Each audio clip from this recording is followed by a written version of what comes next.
দীর্ঘ ৯ মাস রক্তক্ষয়ী মুক্তিযুদ্ধ শেষে ১৯৭১ সালের এই দিনে বাঙালি জাতি স্বাধীনতা সংগ্রামের চূড়ান্ত বিজয় অর্জন করেছিল। তারপর থেকে পৃথিবীর মানচিত্রে বাংলাদেশ নামে একটি দেশ প্রতিষ্ঠিত হয়। আজকের দিনটিতে বিজয় উল্লাসে ভাসছে সারা দেশ। তারই ধারাবাহিকতায় দিনাজপুরের হাকিমপুর উপজেলা নারী উদ্যোক্তা ফোরামের চতুর্থ বার্ষিকী বিজয় মেলা ২০২৪ অনুষ্ঠিত হয়েছে। মেলায় উপজেলা নির্বাহী অফিসার বলেন, নারীরাও হতে পারেন উদ্যোক্তা, তার জন্য থাকতে হবে প্রচেষ্টা। তাই নারীদের উদ্যোক্তা হওয়ার পিছনে সব ধরনের সহযোগিতা করা হবে বলে জানান তিনি।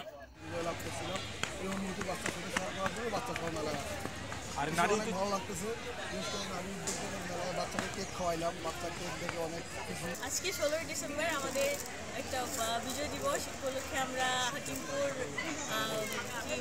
উপজেলা চত্বরে আসছি। এখানে আমি আমার জামাইয়ের সঙ্গে আসছি এবং উপজেলা প্রশাসনের তরফ থেকে বিজয় মেলা অনুষ্ঠিত হচ্ছে।